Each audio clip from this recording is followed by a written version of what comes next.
নমস্কার দর্শক বন্ধুরা, নিউজ ভ্যানগার্ডের সংলাপ অনুষ্ঠানে স্বাগত। সংলাপ ভাবায় যে ভাবনা পথ দেখায়। সংলাপ অনুষ্ঠানে আমরা আজকে যে বিষয়টা নিয়ে আলোচনা করব সে বিষয়টা হলো ভোটের রাজনীতি এবং জনগণ। আমরা সংলাপ অনুষ্ঠানে আজকে অনুষ্ঠান শুরু করার আগে আমাদের যারা সম্মানিত দর্শক মণ্ডলী রয়েছেন, আমরা একটা জিনিস আপনাদের জানান দিতে চাই। আগামী 31শে মার্চ মানে এই মাসের একদম শেষ দিনে সুকান্ত একাডেমিতে আমাদের একটা নিউজ ভ্যানগার্ড এবং ত্রিপুরা টাইমসের যৌথ উদ্যোগে একটা কনক্লেভ হবে এবং সেই কনক্লেভে সারা গোটা ভারতবর্ষ থেকে যারা বিশিষ্টজনেরা আছেন, যারা বিশিষ্ট বিভিন্ন বিষয়ের উপর কথা বলতে পারেন এবং আপনারা অনেকেই ওনাদের ন্যাশনাল নিউজ চ্যানেলে বিভিন্ন টক শোতে বা বিভিন্ন প্যানেল ডিসকাশনে ওনাদের দেখেন।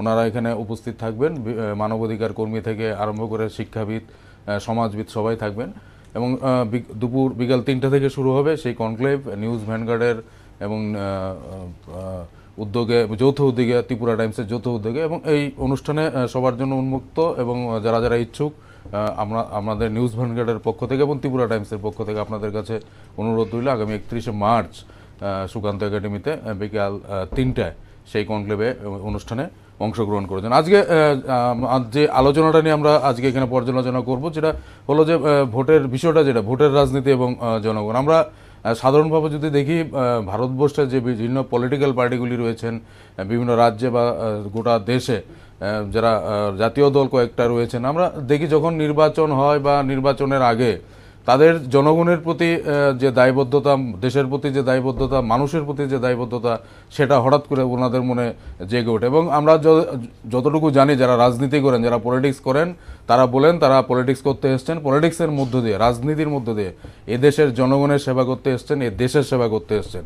কিন্তু সেটা দুঃখের হলো সত্যি, একদম শতকরা যদি 98-99% রাজনৈতিক ব্যক্তিত্ব বা রাজনৈতিক দলের কথা ধরেন, সেই কথাটা কিন্তু কথার কথাই থেকে যায়। কেউই প্রকৃত অর্থে কি দেশের কথা বা রাজ্যের বা দেশের জনগণের কথা কি ভাবেন। এবং যখন ভোট আসে, সেই ভোটের সময় আমরা দেখি বিভিন্ন প্রতিশ্রুতি দেওয়া, যে প্রতিশ্রুতিগুলি মানে যে রাজনৈতিক দলগুলি দিচ্ছেন তারা বিগত দিনেও দিয়ে এসছেন। তারপরও যেটা বলা যায় যে পুরনো মদের বোতলে নতুন করে মদ ঢুকিয়ে মানুষের সামনে পেশ করা, সেটা সুকৌশলভাবে পেশ করা, মানুষকে প্রভাবিত করা এবং প্রভাবিত করে ভোট আদায় করে ভোট পরবর্তী সময়ে যখন ক্ষমতায় আসা বা যে যখন নির্বাচিত হয়ে যায় তখন মানুষকে প্রতারিত করা। এটাই কিন্তু আমাদের দেশের মানুষের আজকের ভাগ্য। এই দেশের মানুষের যারা শতকরা 80-85% মানুষ রয়েছে, যাদের দিয়ে ভোটের রাজনীতিটা, ভোটটা কন্ট্রোল হয়, যাদের ভোট পেয়ে ক্ষমতায় শাসনে মানে যারা আসীন হন, তারা কিন্তু ভেবে নিয়েছেন যে আমাদের কপালে এটাই রয়েছে, আমাদের অদৃষ্টে এটাই রয়েছেন। এক এক সময় এক একটা রাজনৈতিক দল আসবেন, এক একটা প্রতিশ্রুতি দেবেন, 5 বছর পর আবার নতুন করে আরেকটা দল এসে আরেকটা নতুন প্রতিশ্রুতি দেবেন, আমরা ভোট দেবো, আকৃষ্ট হব, প্রতারিত হবে। এটাই কি হওয়া উচিত? বা এটাই কি আমাদের চিন্তাধারা? এই চিন্তাধারাটা কি থাকা উচিত? এবং আমাদের নিয়ে রাজনীতি করে, আমাদের ভোট নিয়ে, ভোট সর্বস্ব যে রাজনৈতিক দলগুলি রয়েছে, বেশিরভাগ সব দলগুলি ভারতবর্ষে দেখা যায় রাজনৈতিক নেতারা আছেন যারা কোটি কোটি টাকার সম্পত্তির মালিক হচ্ছেন এবং যাদের জন্য রাজনীতি করার কথা বলছেন, যাদের জন্য কন্ট্রিবিউশন করার কথা বলছেন, যাদের জন্য স্যাক্রিফাইসের কথা বলছেন, সেই জনগণ, দেশ, যে জনগণের কথা বলছেন, পিছিয়ে পড়া অংশের মানুষ, সমাজের পিছিয়ে পড়া অংশের মানুষ, তারা কিন্তু আরও দিন দিন পিছিয়ে পড়ছে। তাদের করুণ দুর্দশা কিন্তু দিন দিন আরও বেড়ে চলছে। সুতরাং এটা আমাদের নির্বাচনে এসছে, নির্বাচনে নতুন করে যারা নতুন প্রজন্ম রয়েছেন, যারা শিক্ষিত প্রজন্ম রয়েছেন, নতুন করে চিন্তা করার একটা দিক রয়েছে যে এই ভোটের রাজনীতি যেটা রয়েছে, সেই রাজনীতিতে যে জনগণকে ইউজ করা হয়, জনগণকে প্রভাবিত করা হয়, প্রতারিত করা হয় পরোক্ষে, সেটা কি হওয়া উচিত না? সেটা বন্ধ হওয়া উচিত। বন্ধ হলে কিভাবে হবে? আমরা কিভাবে এই ভোটের রাজনীতিতে প্রভাবিত বা হয়ে পরবর্তী সময়ে ভোট উত্তীর্ণ সময়ে যখন শাসন ক্ষমতায় যারা থাকবেন তাদের দ্বারা প্রতারিত কিভাবে না হতে পারি, সেদিকে কিন্তু ভাববার সময় আজকের এই নতুন প্রজন্মের, তরুণ প্রজন্ম এবং শিক্ষিত সমাজ যারা রয়েছেন, সমাজ সচেতন যারা নাগরিক রয়েছেন, তাদের কাছে কিন্তু একটা প্রশ্নচিহ্নের মুখে দাঁড়িয়েছে। আমার সাথে রয়েছেন আজকে আলোচনায় রাজ্যের বিশিষ্ট সাংবাদিক, আমাদের প্যানেলিস্ট জয়ন্ত ভট্টাচার্য, রয়েছেন সমাজ সচেতন নাগরিক, ইঞ্জিনিয়ার, আমাদের প্যানেলিস্ট বিশ্বজিৎ চক্রবর্তী। আমি জয়ন্তদার থেকে শুরু করব। জয়ন্তদা, কি বলবেন এই যে ভোটের রাজনীতি এবং জনগণ, যেটা আমি দিয়ে শুরু করলাম, যে আমাদের কি গিনিপিগের মতো কি রাজনৈতিক দলরা রাজনীতির সাথে ব্যবহার করে না যখন ভোট আসে? 70-এর দশকে আমরা একটা নতুন মানে সেই সময়কার একটা নতুন বামপন্থী দলকে দেখেছিলাম। তো ওরা একটা ডাক দিয়েছিল যে ভোট বয়কট করুন। হয়তো সেই যে ডাক সেটা মানুষ সেভাবে নেয়নি, কিন্তু এই যে আহ্বান, হ্যাঁ, তার রেলিভেন্সটা অনেক ক্ষেত্রেই রয়ে গেছে। প্রথম কথা হচ্ছে যে ভোট দেওয়া যে কোনো নাগরিকের কর্তব্য, পবিত্র কর্তব্য বলা যায়, এবং ভোট দিয়েই রাজনীতিবিদদের, মানে যাদেরকে বলা হয় গণপ্রতিনিধি বা জনপ্রতিনিধি, তারা নির্বাচিত হন। তারা যে নির্বাচিত হন এটা তাদের প্রতিশ্রুতির মাধ্যমে হয় যে আমরা যদি নির্বাচিত হই আমরা এই করব, হ্যাঁ। এবং ভোট শেষে কিন্তু যখন তাদের ট্যানিউর বা তাদের সময়কালটা যখন পেরিয়ে যায় তখন হিসেব করার কথা। কারণ ভারতের কনস্টিটিউশনে সেটা আছে যে সেটাই গণতন্ত্র যেখানে রাষ্ট্রের কি হচ্ছে, তার কত খরচ হচ্ছে, কিভাবে হচ্ছে, হ্যাঁ, এইগুলো পার্লামেন্টের মাধ্যমে বা বিধানসভার মাধ্যমে জনগণের কাছে জবাবদিহি করতে হয় যারা সরকারি দল বা শাসক দল। তো এরকম এখন যে নির্বাচনী প্রতিশ্রুতি দেয়, সবচেয়ে যে গণগণে উদাহরণটি রয়েছে সেটি প্রধানমন্ত্রী নরেন্দ্র মোদী বলেছিলেন 2014 সালের আগে যে ক্ষমতায় যদি আসি তাহলে প্রত্যেকের অ্যাকাউন্টে 15 লক্ষ টাকা ঢোকাবো, ক্ষমতায় যদি আসি তাহলে 1 কোটি বেকারকে প্রতি বছর কাজ দেব, ইত্যাদি। তো আমাদের রাজ্যেও এরকম হয় যে প্রচুর বেকারকে কাজ দেওয়ার প্রতিশ্রুতি দেওয়া হয়েছে, তারপর বলা হয়েছে যে হ্যাঁ কাজ দেওয়া হবে, কাজ, কিন্তু কাজ মানে তো সরকারি কাজ নয়, গরু টরু পালতে পারে, দোকান টোকান খুলতে পারে, পানের দোকান খুলতে হ্যাঁ, এসব খুলতে পারে। তো সেটার জন্য তো আর তোমাদের প্রতিশ্রুতির দরকার হয় না। তো এইসব নিয়ে যখন প্রশ্ন করা হয়, একজন, আমি বলবো সৎ, উনি নিজেই বলেছেন যে সেটা তো জুমলা হয়ে গিয়েছিল। তো রাজনীতিবিদদেরকে মানুষ সেভাবে নেয়, হ্যাঁ, যে জানে যে তারা যে প্রতিশ্রুতি দেবে তার খেলাপ হবেই, এবং তারা রাজনীতিবিদরা যদি সেটা জানেও বা পলিটিক্যাল পার্টিগুলি যেটা জানেও যে আমরা এটা করতে পারবো না, তবু সেই কথা বলবো, কারণ ওরা জনগণকে গাধা ভাবে। আগে বলা হতো যে গাধাকে যদি সচল রাখতে হয় তাহলে তার নাকের আগায় একটা মূলো ঝোলাতে হবে। তো ওরা কী করতো, একটা বাঁশের আগার মধ্যে মূলোটাকে ঝুলিয়ে গাধার সামনের দিকে এটা বেঁধে দিত। তো গাধা এগুচ্ছে, মূলও কিন্তু এগুচ্ছে, কিন্তু সে তো গাধা, হ্যাঁ। তো সে বুঝতে পারছে না, সে ভাবছে আরেকটু এগুলোই বোধহয় মূলোটা পাবো, এভাবে সে অনেকটা এগিয়ে যাচ্ছে। তো জনগণ সেভাবে ভোট দিয়ে যাচ্ছে বিভিন্ন রাজনৈতিক দলকে, কিন্তু মূলোটা আর খেতে পারছে না। তো এটাই হচ্ছে সবচেয়ে বড় সমস্যা। এখন প্রশ্ন উঠছে যে এটা আমি হয়তো প্রধানমন্ত্রী নরেন্দ্র মোদীর কথা বললাম বা তার দলের কথা বললাম, সেটা ভারতবর্ষের যতগুলো রাজনৈতিক দল আছে সবার ক্ষেত্রে সমানভাবে প্রযোজ্য। হ্যাঁ, কেউ একেবারে মিস্টার ক্লিন হয়ে জনগণের সামনে এসে বলতে পারবে না যে এই আমরা দেব বলেছিলাম, এই আমরা করেছি, হ্যাঁ আপনারা গুনে নিন, বা এর থেকে আমরা বেশি করেছি। ওরা হয়তো দাবি করবে, কিন্তু সেই দাবি বেশিরভাগ ক্ষেত্রেই দেখা গেছে সেটা সত্যি নয়। এবং এর জন্যই কিন্তু এখন স্লোগান উঠেছে যে আমরা যেই রিপ্রেজেন্টেটিভদেরকে নির্বাচিত করেছি তাদেরকে ফিরিয়ে আনার অধিকারও আমাদেরকে দিতে হবে, অর্থাৎ রাইট টু রিকল। তুমি যে কথা বলেছ, হ্যাঁ, এর জন্য আমাদের 5 বছর অপেক্ষা করার দরকার নেই। তুমি যদি তোমার প্রতিশ্রুতি পালনে ব্যর্থ হও, বা তুমি যা বলে এসছো তা যদি না করো, তাহলে কনস্টিটিউশনালি গ্যারান্টি করতে হবে যে people have the right two recall, তাদেরকে আবার ফিরিয়ে আনা যায়। কারণ তারা প্রথমে বলে আমরা জনতা জনার্দন, আমরা জনতার সেবক, আমরা জনতার সেবা করি, তারপর তারা মসনদে বসে আখের গোছায়। হ্যাঁ, এক একজন দেখা গেছে যে প্রায় বিপিএল ফ্যামিলির থেকে এসেও পরবর্তীকালে বিশাল বিশাল অট্টালিকার মালিক হয়ে গেছে। কেউ 50,000 টাকা নিয়ে ব্যবসা শুরু করেছে কোনো রাজনীতিবিদের ছেলে, দেখা গেছে 2-3 বছরে ওরা 7,000 কোটি টাকার মালিক হয়ে গেছে। তো এরকম সব পার্টিতে আছে, লক্ষণ শেঠ জাতীয় লোক, হ্যাঁ, এরকম লোক সবখানে আছে। তো এবং সবচেয়ে ইন্টারেস্টিং হচ্ছে যে এই যে লোকগুলো, বিভিন্ন রাজনৈতিক দলের যে লোকগুলো যারা বলে যে আমরা দুর্নীতির বিরুদ্ধে প্রতিরোধ করব, দুর্নীতির বিরুদ্ধে আইনি ব্যবস্থা নেব, আমি আজ পর্যন্ত দেখিনি যে দুর্নীতির বিরুদ্ধে এসে আইনি ব্যবস্থা নিচ্ছে। হ্যাঁ, আমরাও তো এই ত্রিপুরা রাজ্যেও তো 2018 সালের নির্বাচনের আগে আমরা অনেক শুনেছি দুর্নীতির বিরুদ্ধে আমরা আইনি ব্যবস্থা নেব, তারপর এই যে চিট ফান্ডের বিরুদ্ধে আমরা আইনি ব্যবস্থা নেব, এবং সিবিআইয়ের কিছু কিছু লোকও পাঠিয়ে দিয়েছে। হ্যাঁ, এগুলো ভালো ভোটকে মানে কেচার হিসেবে কাজ করেছে। কিন্তু এখন কোথায় এগুলো কিছু নেই, কোনো কমিশনও হয়নি, কোনো কেসও ফাইল হয়নি, জনগণের টাকাও ফেরত পায়নি। হ্যাঁ, জনগণের টাকাও ফেরত পায়নি, ইত্যাদি ইত্যাদি। তারপর তো ক্ল্যান্ডেস্টাইন লিঙ্কস আছেই বিভিন্ন নেতাদের মধ্যে, বড় বড় নেতাদের মধ্যে, কেউ কেউ কাউর থেকে বাংলো নিচ্ছে, গাড়ি নিচ্ছে, ইত্যাদি ইত্যাদি। তো বলছে আমাকেও একটু দেখুন আপনারা, ওইসব মানে আমিও যাতে রাজত্বটা ভালো করে করতে পারি। Give and taken policy. হ্যাঁ, গিভ এন্ড টেকেন পলিসি। এর জন্য বলে যে ও বেশ ভালো ছেলে, ভালো, ইত্যাদি ইত্যাদি। তো এইগুলো সবই আমাদের চোখের সামনে ঘটছে, সবগুলো আমরা নাম করেও বলতে পারি না, কারণ ভারতবর্ষের সংবিধান, ভারতবর্ষের আইন, সিআরপিসি, আইপিসি, হ্যাঁ, এইরকম ক্ষমতা তাদেরকে দিয়ে রেখেছে যে তারা আমাদের মুন্ডু পর্যন্ত কেটে নিতে পারে। আসলে এসবের নামে সারা দেশে চলছে 21শে আইন।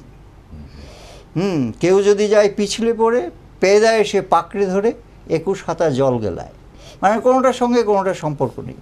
এই সত্যি কথা বললেও আপনাকে জল গেলাতে পারে, আপনাকে জেলে নিতে পারে, মানির মান ক্ষুণ্ণ করার জন্য। আমরা দেখেছি জয়ন্ত রাইটলি বলেছেন আপনি, মণিপুরের এক সাংবাদিক মুখ্যমন্ত্রী সমালোচনা করতে নাসাতে ঢুকিয়ে দিয়েছে। হ্যাঁ, নাসাতে, যেখানে কোর্ট রিজেক্ট করে দিয়েছে, হ্যাঁ, যেখানে কোর্ট রিজেক্ট করে দিয়েছে সেখানে নাসাতে দিয়ে দিয়েছে, এবং গভর্নরও তার সাফাই গিয়েছে, ইত্যাদি ইত্যাদি। তো নাসা ব্যাপারটা কি? নাসা আসলে একটা সর্বনাশা ব্যাপার। হ্যাঁ, সেটা জনগণকে যখন আইনিভাবে যখন মোকাবেলা করা যায় না, হ্যাঁ, তার জন্য এইসব প্রিভেন্টিভ মেজার্স নেওয়া এটা হলো দমনপীড়নের একটা হাতিয়ার। এগুলো কালা আইন, একদিক থেকে এগুলো কালা আইন বলা যায়। হ্যাঁ, কাজে আমার মনে হয় এর জন্যে আমাদেরকেই সবচেয়ে বেশি সচেতন হওয়া দরকার, জনগণকেই সবচেয়ে বেশি সচেতন হওয়া দরকার। কী রাজনীতিবিদ তারা, কী তাদের শিক্ষা দীক্ষা, কী তাদের দীক্ষা, হ্যাঁ, মানে কী তাদের দিশা, হ্যাঁ, কী তাদের সোচ, কী তাদের চিন্তাভাবনা, কোন জায়গায় তারা দাঁড়িয়ে আছে, এর থেকে কি জনগণ একেবারেই কম কিছু বোঝে? কিন্তু সবসময় তারা চাইবে যে তাদের তল্পিবাহক হোক সবাই। তো তাদেরকে ভজনা করতে হবে, হ্যাঁ, কর্তা ভজ সবসময়, তাহলে কিছু পাওয়া যাবে, হয়তো বাড়িতে চাকরি হবে, ব্যবসার সুবিধা হবে, লোন পেয়ে সেটা রিপে না করলেও চলবে, ইত্যাদি ইত্যাদি। তো আসলে একদিকে পলিটিশিয়ানরা নিজেরা করাপ্ট হচ্ছে, এবং জনগণের একাংশ মানুষকে নানাভাবে লোভ, ছল, চাতুরি, হ্যাঁ, ইত্যাদি দেখিয়ে দেখিয়ে করাপ্ট করছে। হ্যাঁ, এবং কেউ করছে মগজ ধোলাই, চোখের সামনে যা খুশি তাই হচ্ছে, বললে এটা বুঝতে পারছেন না, এটা তো বিপ্লবের জন্য এটা করতে হয়, এরকম বুঝিয়েছে আবার কেউ অনেক বছর। তো এরকম ঢের আমরা দেখেছি, দেখতে দেখতে বয়সও বেড়েছে অনেক। হ্যাঁ, এখন আমার মনে হয় যে জনগণের একটা সোচ্চার হওয়া উচিত। তুমি যেই হও বাপু, সবই দেখেছি আমরা আদর্শের নামে।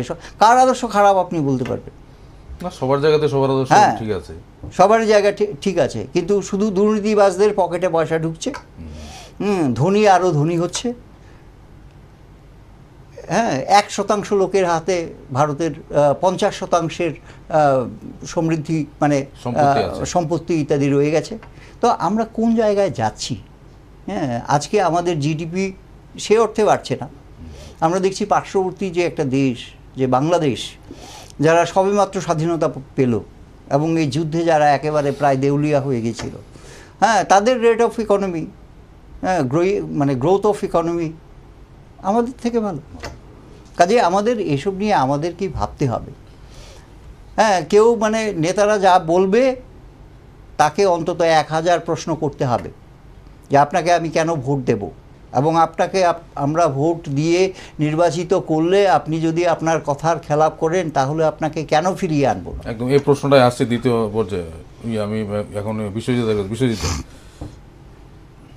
অ্যাকচুয়ালি আমাদের আন্না হাজারের যে আন্দোলনটা হয়েছিল, বেসিক্যালি দিল্লিতে যেটা আন্দোলন করেছিলেন আন্না হাজার, ভারতীয় সংবিধানের মালিককে, দেশের মালিককে, মালিক হচ্ছে জনগণ। জনগণের আজকাল কি পরিস্থিতি আছে, বেসিক জায়গাটা হচ্ছে ওইখানে।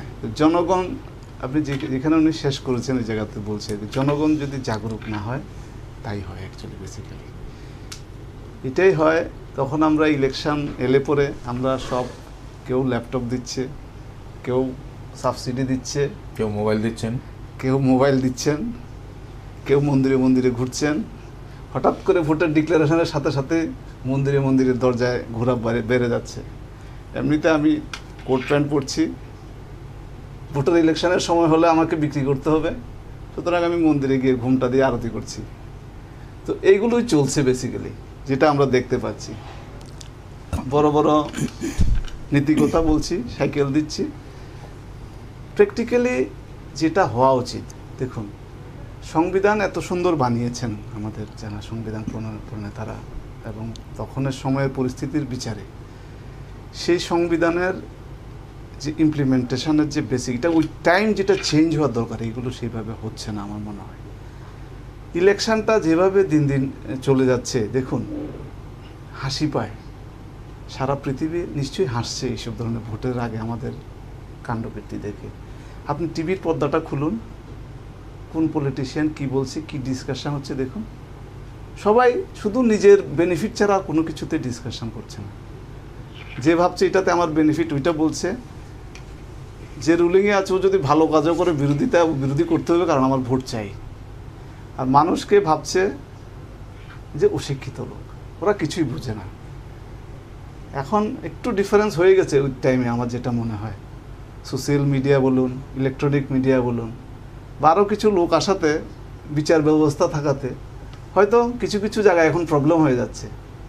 যে এই যে বিক্রি করার ব্যাপারটা, বা ধরুন আরও ইলেকট্রনিক্সের আরও ডেভেলপমেন্টের সাথে সাথে এই যে যা একটু কিছু বলে বিক্রি করে দেওয়া আমার কথাটাকে, এই জিনিসটা ইজি হচ্ছে না। কারণ অনেক লোক এখানে এসে যাচ্ছে, ওনাদের মতামত দিচ্ছেন এই জায়গাটাতে।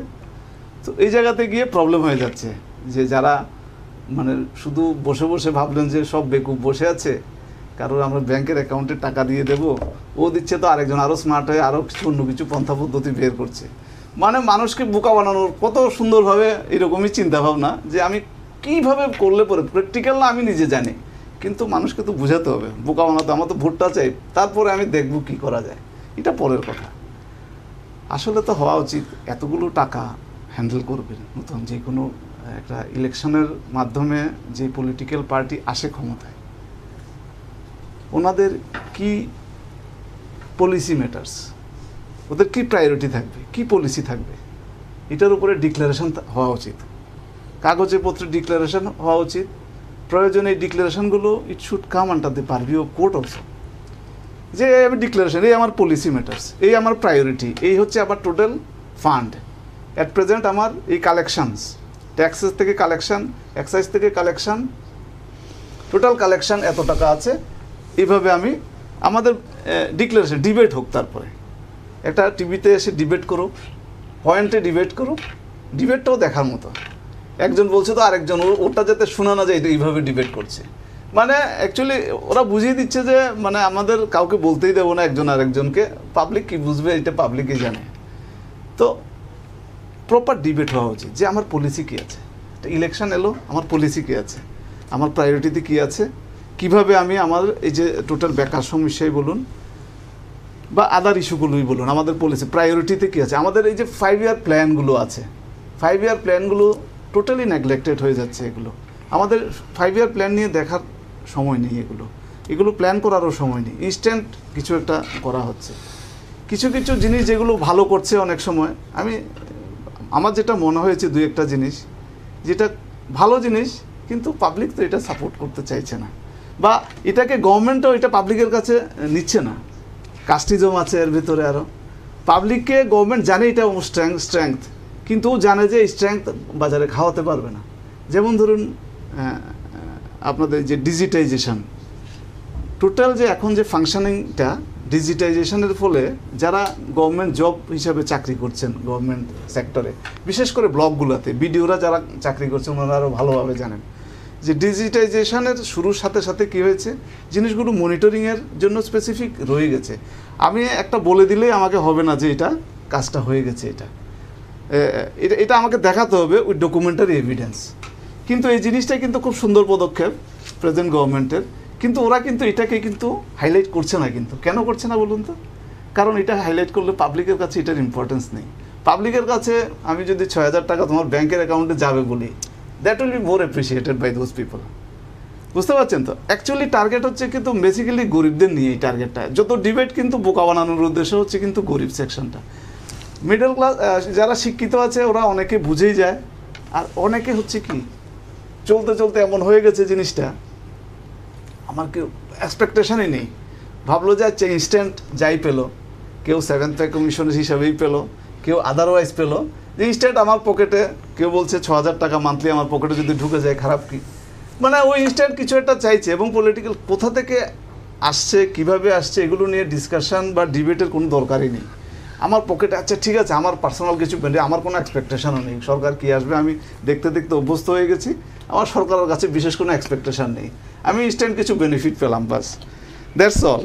তো এখন হচ্ছে কি দেখুন, ওভারঅল এই যে সরকারের পলিসির ভেতরে কখনোই দেশের উন্নয়ন, দেশের স্বার্থ এগুলো নিয়ে কিন্তু কোনো ডিসকাশন ট্রু সেন্সে কিন্তু হচ্ছে না। কিন্তু ওভারঅল আমাদের এডুকেশন সিস্টেম, আপনি দেখুন এডুকেশন সিস্টেম নিয়ে ডিসকাশন নেই। আমাদের হেলথ কোথায় আছে? ডিসকাশন নেই কিন্তু কোথাও। আমাদের বাসস্থানের ব্যবস্থা আছে, ইনফ্রাস্ট্রাকচারের কী আছে, এগুলো নিয়ে কিন্তু বিশেষ কোনো ডিসকাশন কিন্তু হচ্ছে না। কিন্তু এইগুলো নিয়ে সেরকম দেখা যায় না। ইস্যুগুলো কী আছে, এই একটু আগে যেগুলো বললাম, বিভিন্ন জায়গায় জায়গায় যাচ্ছে, 2 কেজি টাকা দলে চাল দিচ্ছে, কেউ একজন সাকসেস হয়েছে, অ্যান্টি রামারাও মনে হয় দিয়েছিল 2 কেজি টাকা, বাকিরাও স্পিরিটেড হয়ে যাচ্ছে, আচ্ছা এইভাবেই বোকা বানাতে হবে মানুষকে, ঠিক আছে আমরা আরেকটা দিই গিয়ে। এটা ও প্র্যাকটিক্যাল কাজের সাথে, এবং অ্যাকচুয়ালি এই জায়গাটাতে সত্যি কথা বলতে কি খুবই মানে খারাপ লাগে যে আমাদের স্বাধীনতার আজকে 70 ইয়ার্স পরে আমাদের যে একটা ইলেকশন হচ্ছে, ইলেকশনে কি ইস্যুগুলো উঠে আসছে এগুলো রিফ্লেক্ট করে যে পাবলিককে আমাদের পলিটিক্যাল পার্টি কি ইম্পর্টেন্স দিচ্ছে, পাবলিকের কতটুকু ইম্পর্টেন্স আছে। এটা খুব সত্যি, এটা একটা চিন্তা করার ব্যাপার আছে যে পাবলিককে মানে ওরা বুঝেই নিচ্ছে যে ওদের সেরকম কোনো চিন্তা শক্তি নেই। কিন্তু আমি হোপফুল যে আমাদের সোশ্যাল মিডিয়া বলুন বা ইলেকট্রনিক মিডিয়া বা বিচার ব্যবস্থা সব কিছু নিয়ে বলছি, সব কিছুর উইথ ডেভেলপমেন্ট পাবলিক এখন একটু একটু করে বোঝার উচিত আছে। তো আপনাদের সবার, আমি মাননীয় দর্শকদের উদ্দেশ্যে বলছি, আপনাদের নিশ্চয়ই আপনাদের যদি পলিটিক্যাল পার্টি বোকা বানানোর চেষ্টা করে, আপনাদের দেখার দরকার আছে যে কাকে ভোট দিলে আমার লাভ হবে। আপনারা নিজের লাভটুকু দেখার চেষ্টা করুন। সত্যিকার নীতিকতা দিয়ে পলিটিক্স সব পার্টি করে যাচ্ছে, গরিব গরিবই থেকে যাচ্ছে। ইলেকশনের সময় হলে আমরা রাজপুত্রের মতো কেউ কেউ এখানে দেখা পাই, কেউ হয়তো এখানে গরিবের নেতা হয়ে রাজপুত্র হয়ে গেছে, গরিব থেকে নিজেই রাজপুত্র বানিয়ে নিয়েছে নিজেকে। দুরকমই আছে, কোনো রাজা রানীদের উপস্থিত হচ্ছে, আবার কিছু গরিবই এখান থেকে উঠে যাচ্ছে উপরের দিকে। যে আমরা আপনারা কি পাচ্ছেন, আপনাদের সুখে দুঃখে কারা আছে এগুলো দেখার দরকার আছে। আপনাদের কিসে লাভ আছে? আপনি শুধু ইমোশনাল হয়ে কিন্তু দেখুন, আপনাদের সত্যি কথা বলতে কি ইমোশনালি এক্সপ্লয়েট করছেন পলিটিক্যাল পার্টিগুলো। আপনাদের বোঝা উচিত, একদম রেশনালি বোঝা উচিত যে আমার কোথায় লাভ আছে। প্রত্যেকটা নাগরিকের বোঝার দরকার আছে এখানে যে কোথায় আমার লাভ আছে, আমি কাকে দিলে ভোট পাবো। পলিটিক্যাল পার্টির আইডিওলজিতে আমার ভোট দিয়ে কাজ হবে না, আপনার লাভটা দেখতে হবে। ত্রিপুরার পার্সপেক্টিভে আপনি আপনার লাভটা দেখতে হবে যে আমি কাকে ভোট দিলে আমার ডিরেক্ট বেনিফিট হতে পারে, আমার দেশের বেনিফিট হতে পারে, আমার পার্সোনাল বেনিফিট হতে পারে, আমার জব হতে পারে। একদম জয়ন্তদা যেটা দিয়ে শেষ করেছিলাম, আমি আমার এটা দিয়ে শুরু করছি যে 5 বছর আগে যারা আমরা যাদের ভোট দিচ্ছি, যাদের প্রতিনিধি পাঠাচ্ছি রাজ্যসভা বা লোকসভায় বলুন বা বিধানসভায় বলুন, 5 বছর পর যখন ভোট চাইতে আসবে তাদের কাছে 1000টা প্রশ্ন করা দরকার। এবং বিশেষ করে যারা শিক্ষিত সচেতন, বিশ্বজিৎ যেটা বললেন যে জনগণের বোঝা উচিত যে কোনটাতে মানে বেশি অংশের মানুষ লাভবান হবে। আমরা যদি দেখি আমাদের দেশের যে পরিস্থিতিটা, পলিটিক্যাল পার্টিগুলির আয় ব্যয়ের হিসাব যখন RTI আওতায় আনার চেষ্টা করা হচ্ছে, তখন কিন্তু সবগুলি পলিটিক্যাল পার্টি এক হয়ে যাচ্ছে, বিরোধিতা হচ্ছে যে তারা কোত্থেকে টাকা পাচ্ছে, তাদের কি সম্পত্তি রয়েছে, তখন কিন্তু এক পায়ে সব কংগ্রেস, কমিউনিস্ট, বিজেপি সব কিন্তু এক। এই জায়গার মধ্যে জনগণকে একটা বোকানো বানা হচ্ছে। আরেকটা জিনিস করছে যেটা সবচেয়ে বেশি ইম্পর্টেন্ট, যে জাতপাতের ভিত্তিতে ভাগ করে ভোট নেওয়া হচ্ছে। ওইখানে যে বেসিক মানুষের মানে সমস্যাগুলো যেটা আপনি বললেন বা বিশ্বজিৎ বললেন, খাদ্য, অন্ন, বস্ত্র বা নিজের সমস্যা, বেকারির সমস্যা, আরেকটা ভাগ করা হচ্ছে ধর্মের ভিত্তিতে ভাগ করে ভোট নেওয়া হচ্ছে, বিভিন্ন ভাগে ভাগ করে দেওয়া হচ্ছে ভোটারদের, যাতে বেসিক নিডসগুলি নিয়ে, বেসিক আর্টসগুলি নিয়ে যাতে কথা না বলতে পারে। আমরা দেখি ইলেকশন কমিশন বারবার করে যখন ইলেকশন আসে হাজার হাজার গাড়ি নিয়ে যাচ্ছে, দাদা বলছেন ভোট বেশি করে ভোট দিন, অ্যাওয়ারনেস গ্রোয়িং প্রোগ্রাম করছে, ভিভিপ্যাট, ইভিএম। শুধু পার্টিকুলার একটা ইলেকশনে যখন মরশুম আসছে, একটা সিজন আসছে, কিন্তু ইলেকশন কমিশনের কিন্তু একটা দায়িত্ব রয়েছে, যেটা আপনি বললেন, যেটা বিশ্বজিৎ বললেন, ইম্পর্টেন্টলি বললেন, যে তুমি যে তোমার ভোটটা দিচ্ছ, যেটা গণতান্ত্রিক তোমার অধিকার, সবচেয়ে মূল্যবান অধিকার, তুমি এই অধিকারটা কাকে প্রয়োগ করবে, কি কি ক্রাইটেরিয়াতে প্রয়োগ করবে, তোমার ভোটটার ফলে একটা দেশের, একটা রাজ্যের, একটা রাষ্ট্রের একটা চেঞ্জ, পাওয়ারের চেঞ্জ হচ্ছে, যার ফলে পুরো মানে দেশের মানুষ, তোমার কমিউনিটি কিন্তু এতে এফেক্টেড হতে পারে। এটাও কি একটা দায়িত্বের মধ্যে পড়ে না ইলেকশন কমিশনে? আমি তো মনে করি অবশ্যই সেটা পড়ে। এবং আগে যে ইলেকশন কমিশনগুলো ছিল, যে মিস্টার সেশন আসার আগে, হ্যাঁ, সেগুলোর থেকে এর পরবর্তীকালে অনেকটাই গুণগত পরিবর্তন হয়েছে। আসলে কি হয়, আমি এটা সবসময় বলি যে গণতন্ত্রের যদি 4টি স্তম্ভ থাকে, হ্যাঁ, তো এর মধ্যে যারা লেজিসলেচার, হ্যাঁ, তাদের এত মানে শক্তি এবং তাদের হাতে এত ক্ষমতা দেওয়া হয়েছে যে তারা একাই অন্য তিনটি স্তম্ভের থেকে বেশি ক্ষমতাধর হয়ে গেছে বিভিন্নভাবে। একদম। হ্যাঁ, এবং সেই লেজিসলেটার্স যে গ্রুপ, যে স্তম্ভ, সেটা কিন্তু অন্যদেরকে নানাভাবে প্রভাবিত করার চেষ্টা করছে। যেমন এক্সিকিউটিভসরা তো মূলত মানে তাদের প্রায় তল্পিবাহক হয়ে গেছে। আমরা বুটলিগার বলতে পারি, অসুবিধা নেই। হ্যাঁ, ওয়ান কাইন্ড অফ বুটলিগার। যাই হোক, আমি বললাম তল্পিবাহক বা ইত্যাদি। এরপর জুডিশিয়ারির ওপরেও নানা রকম প্রেশার আছে। বিশেষ করে হয়তো হাইকোর্ট বা সুপ্রিম কোর্টে কিছু ততটা করতে পারে না, সেখানেও কায়দা আছে, হ্যাঁ, যে বিচারপতি নিয়োগের ক্ষেত্রে ইত্যাদি আমরা দেখেছি। কিন্তু লোয়ার কোর্টসগুলোতে অন্যরকমভাবে প্রেশার আছে, হ্যাঁ, ইত্যাদি। তো এগুলো আছে। আর মিডিয়াকে তো অনেক ক্ষেত্রে নানাভাবে বিভিন্ন পলিটিক্যাল পার্টি তার স্বার্থে ব্যবহার করতে পারছে। এটা তো ঘটনা যে মিডিয়া সম্পূর্ণ নিরপেক্ষ বা ইত্যাদি, সেই কথাটা বলা যায় না। তো নানাভাবে বিভিন্ন পলিটিক্যাল পার্টি তাদের নিজেদের স্বার্থে ব্যবহার করতে পারছে, বা বিভিন্ন পলিটিক্যাল পার্টি নিজেই কাগজ বের করে তাদের অন্যরকমভাবে প্রচার চালাচ্ছে। হ্যাঁ, তো এইরকম করছে। তো সেই ক্ষেত্রে আমার মনে হয় অন্য স্তম্ভগুলি যদি অ্যাক্টিভ হতে না পারে, যে আমরা যখন দেখলাম যে সেশনকে আমি নমস্কার করি সবসময়, যে উনি সেটা শুরু করেছিলেন এবং উনি দেখিয়েছিলেন যে ইলেকশন কমিশন কি করতে পারে, কি করতে পারে ইলেকশন কমিশন, সবটাই উনি দেখিয়েছেন। তো এরপরে আমরা দেখলাম কিছুটা অ্যাক্টিভিজম কিন্তু এসছে, কিন্তু তাদের কাছ থেকে আমরা আরও অনেক কিছু আশা করি কেন? প্রথম কথা হচ্ছে যে অ্যাকাউন্টস, হ্যাঁ, যে অ্যাকাউন্টস তারা পেশ করে সেটার কতটুকু প্রপার অডিট হয়, এই সম্পর্কে আমার কিছু সন্দেহ আছে। দ্বিতীয় কথা হচ্ছে যে ইলেকশনের ক্যাম্পেইনের ক্ষেত্রে যে সমস্ত ক্রাইটেরিয়াগুলো দেয়, সেটার এনফোর্সমেন্ট নেই। হ্যাঁ, যে পতাকা এতটুকু হতে হবে, এই হতে হবে, হ্যাঁ, যে জনসভাগুলিতে হাই ডেসিবেলে কথা বলা যাবে না, হ্যাঁ, ইত্যাদি যা আছে অনেক রকম, হ্যাঁ, সেইগুলো এনফোর্সমেন্ট নেই। এবং ইলেকশন কমিশন বা স্টেটে যে সিইও, চিফ ইলেকটোরাল অফিসার, তার কাছে যে ইনফ্রাস্ট্রাকচার, আসলে ইলেকশন কমিশন ইনফ্রাস্ট্রাকচারের জন্য কিন্তু গভর্নমেন্টের ওপর নির্ভরশীল হয়ে পড়ে, সিকিউরিটির জন্য নির্ভরশীল হয়ে পড়ে। সে কিছুটা নিজেকে সেই ক্ষেত্রে অ্যাসার্ট করলেও তার হাতে কিন্তু সম্পূর্ণ ক্ষমতা থাকে না, হ্যাঁ, যার ফলে সেটা মুশকিল হয়ে যায়। তাছাড়া আরেকটা হচ্ছে যে ইলেকশন কমিশনারগুলোকে মানে কারা বানায়, সেটাও তো একটা, হ্যাঁ, আইএএস ইত্যাদি, এর থেকে সরকারি মোটামুটিভাবে অ্যাপয়েন্ট করে রাষ্ট্রপতির নাম করে ইত্যাদি। তো আমাদের এই জায়গাটা, এই গেরোটাকে আমরা কোনোভাবেই ছোটাতে পারছি না, হ্যাঁ, এবং যার ফলে অটোনোমাস বডি সিবিআই এর চেহারা আমরা দেখলাম, হ্যাঁ, যে সিবিআইকে কি করতে পারে, ডাইরেক্টরকে বাড়িতে গিয়ে বসে থাকতে হলো, ভলান্টারি রিটায়ারমেন্ট নিতে হলো, হ্যাঁ, ইত্যাদি। তো আসলে আমরা আমাদের দেশে, যদিও এটা বৃহত্তর গণতন্ত্র বলা হয়, যে democracy has not been mature, এখনও সেভাবে ম্যাচিউর হয়। একটা মানুষ এখনও তার রাইট সম্পর্কে, যে এটা আমার রাইট, এটা আমাকে পেতে হবে, আমি পাবো না কেন, সেই কথাটা বলতে পারে না।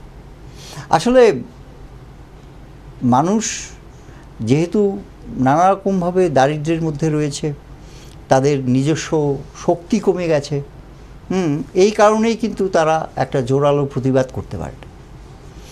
তো আরেকটা হচ্ছে যে মানুষকে বিভক্ত করা হচ্ছে বিভিন্ন রাজনৈতিক দলের কাজ, যে ধর্মের নামে সরাসরি বলছে যে আমরা হিন্দু রাষ্ট্র বানাবো, ইত্যাদি বানাবো।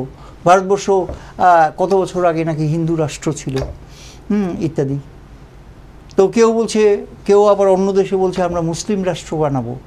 তো মুসলিমরা তো কত 540 বা এরকম খ্রিস্টাব্দে সেই ধর্মের উৎপত্তি হয়েছে, এর আগে তারা কোথায় ছিল, সেটাও একটা প্রশ্ন।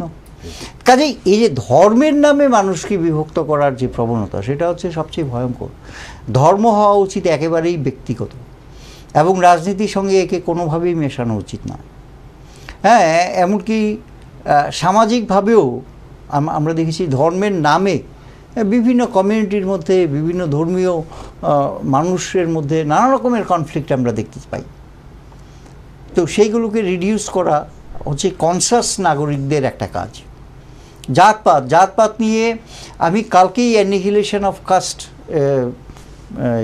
বি.আর. আম্বেদকর, শ্রদ্ধেয় বলা উচিত, উনি বলছেন যে ভারতবর্ষে মানে যতদিন এই হিন্দু ধর্ম থাকবে, হয়তো প্রায় ততদিন এই কাস্টিজম চলবে, কাস্টিজম থাকবে, এবং তার নামে এই ধর্মের মানুষের ভেতরে একটা কনফ্লিক্ট থাকবে। এবং তারা যদি বিদেশে চলে যায়, হ্যাঁ, মানে এদের কিছু অংশ, তাহলেও কাস্টিজম থাকবে, এবং এটা একটা গ্লোবাল প্রবলেম তৈরি করবে। তো কাস্টিজম হচ্ছে এত বড় অভিশাপ আমাদের দেশে, হ্যাঁ, সেটাকে আমরা কোনোভাবেই ভাঙতে পারলাম না। কাজেই এটা হচ্ছে আমাদের দেশে যে আনইভেন ইকোনমিক গ্রোথ হচ্ছে। আজকে যাদেরকে আমরা দলিত বলি, অবহিত বলি, তাদের ছেলেমেয়েরা পড়াশোনার সুযোগই বা পাচ্ছে কোথায়? আমার ঘরের সন্তানকে আমি ভালো এডুকেশন দিতে পারি।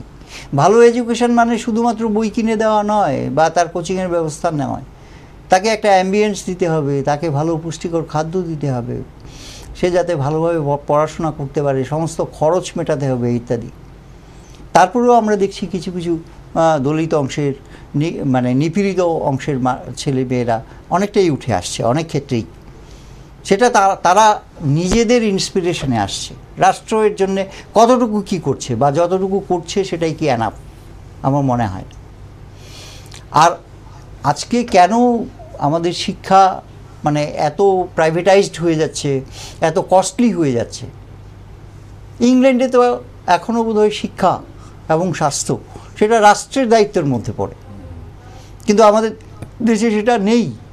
কারণ আমাদের দেশে ডেমোক্রেসি বা গণতন্ত্র সেভাবে ম্যাচিউর হয়নি। একটা সুইডেনের একটা মানুষের যে চিন্তাভাবনার লেভেল, সেটাই অন্যরকম। এক ভদ্রলোক ছিলেন, তো উনি আমাকে বললেন এই রকম, মানে আমরা কখনো ভাবতেই পারি না যে অফিসে কর্মচারীরা কখনো ঘুষ খেতে পারে। হ্যাঁ, মানে এটা তাদের ভাবনার মধ্যেই নেই। আর আমাদের ভাবনার মধ্যে আছে যে অফিসে গেলে কাজটা না হলে কিছু দিতেই হবে। মানে একটা বাচ্চা ছেলে এটা ছোট বয়স থেকে শিখে যায় যে এটাই দস্তুর, এর মধ্যে সে কোনো ক্রাইম টাইম কিছু খুঁজে পায় না, সে নিজে বোঝেও না, সে মনে করে এটা দিয়ে দিতেই হবে। এইরকম। তো আমাদের চিন্তাভাবনার লেভেলগুলোকে আমার মনে হয় অনেক বেশি কনসাস করে তোলা দরকার, এবং আদার দেন লেজিসলেচার, অন্য যে স্তম্ভগুলো আছে তাদের আরও বেশি অ্যাসার্ট করা দরকার, তাদের আরও বেশি অ্যাক্টিভ হওয়া দরকার। একদম বিশ্বজিৎ, আমাদের অনুষ্ঠানের শেষ পর্যায়ে যে নির্বাচনের জনগণের মতামতের যে প্রকৃত রিফ্লেকশন, সেটা ভোটের বাক্সে কি আপনি কি আশাবাদী যে আগামী দিন বা আগামী প্রজন্ম যে আস্তে আস্তে যতটা পার্সেন্টেজ আছে এর থেকে কিছুটা হয়তো গ্রোথ হবে, কিছুটা গ্রো করবে, যে প্রকৃত রিফ্লেকশন আমরা যে পয়েন্টগুলি এখানে আলোচনা করলাম, আপনি করলেন, জয়ন্তদা করলেন, বা আমিও কিছু যেটা বললাম, যে মূল্যায়ন করে জনগণ ঠিক করবে প্রতিনিধি কী হবে, পলিটিক্যাল পার্টির লোকেরা ঠিক করবে না যে আমি ইয়ে করবো কিনা। এটা কি আশাবাদী আপনি আগামী দিন? আশাবাদী তো বটেই, আশা নিয়েই তো থাকতে হবে, আশা নিয়ে থাকাটাই বুদ্ধিমানের কাজ, পজিটিভ থিঙ্কিংটাই রাখতে হবে।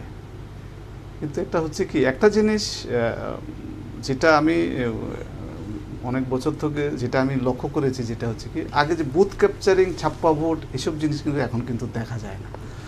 ভোট হয়তো ঠিকই হচ্ছে, আমার বিশ্বাস ভোট ঠিকঠাকই হচ্ছে, কিন্তু মানে পাবলিক কনসাসলি দিচ্ছে না ভোটটা।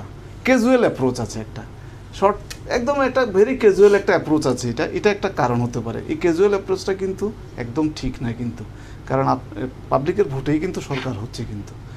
আর সেকেন্ড সেটা হচ্ছে কি, অ্যাকচুয়ালি উইথ টাইম আমার বিশ্বাস, যেমন এবারের ভোটেই রেজাল্টে বোঝা যাবে যে এবারের ভোটে এই যে মানুষকে বোকা বানানোর যে এই ধরনের যে কথা ডিসকাশন করছিলাম, এগুলো দিয়ে হয়তো মানুষকে আর বেশি দিন বোকা বানানো যাবে না, আমার মনে হচ্ছে এটা তখন যখন বুঝবে যে পলিটিক্যাল পার্টি এটাতে বোকা বানানো যাবে না, তখন এটার থেকে উঠে এসে আমি যে কথাগুলো বলছিলাম, যে basic policy approach of the respective party, ওদের পলিসি অ্যাপ্রোচের উপরে ডিসকাশন উঠে আসবে ইন কামিং ইয়ার্সে। যখন দেখুন, এটা এখন টাইম এসছে, কারণ আমাদের দেশে সোশ্যাল মিডিয়া বা আদার মিডিয়া বলুন এত স্ট্রং কিন্তু আগে ছিল না। এখন দুটো পার্টি আছে, কোনোটা একটু বেশি আছে, কোনোটা একটু কম আছে, কিন্তু ইনফরমেশন কিন্তু যাচ্ছে কিন্তু, এবং পাবলিকের মনে গেলে পরেও দুটোই কম্পেয়ার করতে পারছে যে কোনটা কি। এবং এক্ষেত্রে আমরা সামাজিক যে সংগঠনগুলি রয়েছে, এনজিওস বা বিভিন্ন সামাজিক সংগঠন, তাদেরও কিন্তু একটা দায়িত্ব রয়েছে কিন্তু, যেটা আপনি বলার চেষ্টা করছেন। হ্যাঁ, অবশ্যই আছে। এখানে একটা জিনিস আমার যেটা মনে হয়েছে, যেটা হচ্ছে কি, আমি বলুন বেসিক জায়গাটা হচ্ছে এখানে আমাদের দেশের সবচেয়ে মূল যেটা পয়েন্ট, সেটা হচ্ছে কি করাপশন, যেটাও দাদা বলছিলেন। হ্যাঁ, যে করাপশন মানে কি, আমাদের টোটাল যে ফান্ড ইউটিলাইজ হচ্ছে, এই টোটাল ফান্ড ইউটিলাইজেশনে টোটাল ফেয়ারনেস থাকা উচিত, যেটা আমাদের বিশেষ করে অফিসার লেভেলে আমি যেটা বলছিলাম, যে ডিজিটাইজেশনের সুযোগটা নেওয়া উচিত। ডিজিটাইজেশনকে পলিটিক্যাল পার্টিও স্পেসিফিক বলা উচিত, যে দেখো তোমার ডিজিটাইজেশন এটা হচ্ছে না, এগুলো নিয়ে ডিসকাশন হওয়া উচিত। অপোজিশন পার্টি বলতে পারে সরকারকে, তোমার ডিজিটাইজেশনের ক্ষেত্রে দেখা যাচ্ছে এখানে এই জায়গাতে হচ্ছে না জিনিসটা, কারণ এগুলো তো মানে একদম পুরো ডকুমেন্টারি এভিডেন্স রয়ে গেছে এগুলোতে। এবং যে কোনো অফিসার কনসার্ন এখানে অ্যাকচুয়ালি কী হয়, করাপশনের এগেনস্টে খুব অ্যাকশান নেওয়া দরকার। আদারওয়াইজ কী হবে, এই যে আমাদের যে ব্যুরোক্রেটসরা always they take the shelter for political establishment, এবং ওই পলিটিক্যাল এস্টাবলিশমেন্টের শেল্টার নিতে গিয়ে ওরা টু এনি এক্সটেন্ট আমাদের মতো যারা সরকারি চাকরি করেছেন ওনারা জানেন। আমি অনেক বছর পরে এইবার শুধু এই উড়ালপুল ইস্যুতে আমি দেখেছি যে একটা টপ ম্যানেজমেন্ট, এবং এই যে ইস্যুগুলোতে সবসময় আমরা একদম নিচের দিকের এক দুজন স্টাফকে বলির পাঠা করে আমরা দেখতে পাই যে এটা হয়ে গেছে, এটা অ্যাটেন্ডেড। আমরা কিন্তু অনেক মিসের দেখেছি কিন্তু, সিভিল কনস্ট্রাকশন বলুন বা আদারওয়াইজ বলুন, কিন্তু কোথাও কোনো রকমের অ্যাকশান হয়নি। বিডিওকে আজকে দিলে ও কালকে পরশু আপনাকে ইউটিলাইজেশন দিয়ে দেবে, ও আপনি পয়েন্ট আউট করুন, মিনিস্টার নোটিশে নিয়ে যান, কোনো কাজ হবে না। আপনি বিডিওর এগেইনস্টে কোনো অ্যাকশন হয়নি, কিন্তু আমি অন্তত দেখেছি এরকম হয়নি। প্রেজেন্ট গভর্নমেন্ট কী করছে এগুলো দেখার ব্যাপার আছে। একটা শুধু ইনস্ট্যান্স আমি উড়ালপুল দেখেছি, যে গভর্নমেন্টের থেকে আমি একটা সদিচ্ছা দেখেছি, কিন্তু প্র্যাকটিক্যালি দেখার ব্যাপার রয়ে গেছে, আরও অনেক অ্যাকশনের বাকি রয়ে গেছে, কিন্তু আরও অনেক কিছু উনি যেটা বলছিলেন, আরও অনেক বেশি অ্যাকশন আমরা দেখতে চাই। যে করাপ্ট যারা পলিটিশিয়ান, করাপ্ট যারা রয়ে গেছে এখানে, বিভিন্ন দপ্তর ইঞ্জিনিয়ার বলুন বা ব্যুরোক্রেটস, টপ লেভেল ব্যুরোক্রেটসদের বা কেন হবে না, দে আর অলসো ইকুয়ালি আনসারেবল এবং রেসপন্সিবল। তো ওই রকমের এক্সাম্পল সেট করতে পারলে বোঝা যাবে যে পলিটিক্যাল পার্টির একটা অ্যাকশন নেওয়ার মানসিকতা আছে এটা। আর সেকেন্ড যেটা কথা হচ্ছে, দেখুন আমার যেটা মনে হয়, এইগুলো আমার অন্তত এপিল থাকবে যে গ্রামের দিকে যারা বিশেষ করে গ্রামের আছে, গ্রাম শহরের ভিতরে অনেক বড় একটা গ্যাপ রয়ে গেছে। যে কোনো একটা স্টুডেন্ট গ্রামে 50% ট্যাটের কথাই বলুন না, 50% পাওয়া ওর পক্ষে ভেরি টাফ, কিন্তু শহরে একটা স্টুডেন্টের পক্ষে 50% ইজি পেতে পারে। তো এই জায়গাটাতে আমার মনে হয় আপনি যেটা বলছিলেন যে এনজিও বলুন বা এই রকমের যে সমাজ সচেতন নাগরিক, ওদের কিন্তু এই জিনিসগুলো নিয়ে কিন্তু এগুলো উঠে আসার দরকার আছে, যে জিনিসগুলো এই ইস্যুগুলোতে আমাদের যে অ্যাকশান নেওয়ার দরকার আছে এগুলোতে, বা এগুলোকে মানে পাবলিককে মোবিলাইজ করা যে কোন পলিটিক্যাল পার্টি এটা দিচ্ছে, এটা না করে যেসব সিলি ইস্যু নিয়ে মানে এগুলো সত্যি আমাদের ভাবতে লজ্জাই লাগে যে আজকে 21শ শতাব্দীতে এই ধরনের পলিটিক্যাল ইস্যু, এই ধরনের ইস্যুগুলো আমাদের পলিটিক্যাল ইস্যু হয়ে আসছে। এটা একদম। আচ্ছা, একটা পয়েন্ট আমি জাস্ট বলছি খুবই সংক্ষেপে, যে বিশ্বজিৎ বাবু যেটা বললেন যে ছাপ্পা ভোট বা বুথ দখল সেটা হয় না, আমার মনে হয় সেটা সব ক্ষেত্রে সত্যি নয়। আর একটা জিনিস হচ্ছে যে প্রচণ্ডভাবে বিভিন্ন পলিটিক্যাল পার্টি ইন্টিমিডেশন বা ভয় দেখানোর কাজটা চালিয়ে যায়, হ্যাঁ, এবং অনেক ক্ষেত্রেই তারা বুথ দখল করে এবং ছাপ্পা ভোট দেয়। আমি সোশ্যাল মিডিয়াতে একটা পোস্টিংয়ের কথা বলছি, এক ভদ্রলোক বয়স্ক, উনি বলছেন যে আজকে একটা সুযোগ ছিল আমার স্ত্রীর সঙ্গে দেখা হওয়ার, তো আরেকটু আগে যদি আমি বুথ কেন্দ্রে যেতে পারতাম তাহলে দেখা হতো। হ্যাঁ, শুনেছি, মানে আমি দেখেছি যে উনি ভোট দিয়ে নাকি চলে গেছেন, কাগজে পত্রে এরকমই লেখা আছে। আসলে উনি তো, আমার স্ত্রী তো 10 বছর আগেই মারা গেছে। একদম। দর্শক বন্ধুরা, জয়ন্ত দা দিয়ে শেষ করলেন গুরুত্বপূর্ণ একটা সুন্দর একটা গল্প দিয়ে শেষ করেছেন। আমাদের গণতন্ত্র কি অবস্থা, যেটা প্রথম থেকে জয়ন্ত দা বলার চেষ্টা করছিলেন বা বিশ্বজিৎ দা বলার চেষ্টা করছিলেন, যে আমাদের গণতন্ত্র সম্পূর্ণ যে গণতন্ত্র, যেটা টোটালিটি যেটা আমাদের ডেমোক্রেসি, সেটা কিন্তু নেই আমাদের দেশে সেই অর্থে। কাগজপত্রে আছে কিন্তু বাস্তবে সেই অর্থে নেই। আমরা ভোটের রাজনীতি, যে আজকে আমাদের যেটা আলোচনা ছিল, ভোটের রাজনীতি এবং জনগণ, সামনে নির্বাচন, লোকসভা নির্বাচন, আপনি কাকে ভোট দেবেন, আপনার ভোট আপনি দেবেন, যাকে খুশি তাকে দেবেন, এটা আপনার অধিকার। কিন্তু ভোটটা দেওয়ার ক্ষেত্রে একটা কথা মনে রাখতে হবে, এটা গোটা দেশের আপামর জনসাধারণের কাছে আমাদের আবেদন থাকবে, রাজ্য ভোটারদের কাছে আবেদন থাকবে, যে আপনার ভোটটা ঠিক করবে আগামী দিন এই দেশটা, এই রাজ্যটা কারা চালাবে, আপনার জন্য, এই সমাজের জন্য, এই রাজ্যের জন্য কারা কাজ করবে, এবং আপনার যিনি জনপ্রতিনিধি হবেন আপনার প্রতি কতটুকু ওনার অ্যাকাউন্টেবিলিটি থাকবে, সেটাও কিন্তু ভাববার বিষয় রয়েছে। আপনার সুখে দুঃখে, আপনার বিপদ আপদে কারা থাকবে, আপনার উন্নয়ন, আপনার সমস্যা, আপনার এলাকার সমস্যা, শহরের সমস্যা কারা থাকবে, সেটা কিন্তু ভেবে চিন্তে খুব সুচিন্তিতভাবে ভোটাধিকার প্রয়োগ করাটা কিন্তু দরকার। আমরা মনে করি, আমাদের প্যানেলিস্টেরাই মনে করেন, এবং আশাবাদী আমরা যে ত্রিপুরা রাজ্যের মানুষ অনেকটাই সচেতন, ভারতবর্ষের অন্যান্য রাজ্যের থেকে অনেকটাই সচেতন, এবং আগামী দিনে ত্রিপুরা রাজ্যের মানুষ আগামী দিনে দেশের অন্যান্য রাজ্যের মানুষকে যে সচেতনতা, গণতান্ত্রিক অধিকার প্রয়োগ করা, এবং জনগণকে যাতে ভোটের জন্য পলিটিক্যাল পার্টিগুলো মানে ইউজ না করতে পারে, জনগণের দ্বারা যাতে পলিটিক্যাল পার্টিগুলি চলে, বাধ্য হয় চলতে জনপ্রতিনিধিরা, সেটা দিশা দেখাবে ত্রিপুরা রাজ্যের জনগণ। দেখতে থাকুন সংলাপ, যে সংলাপ ভাবায়, যে ভাবনা পথ দেখায়। সবাই ভালো থাকুন, সুস্থ থাকুন, শুভরাত্রি।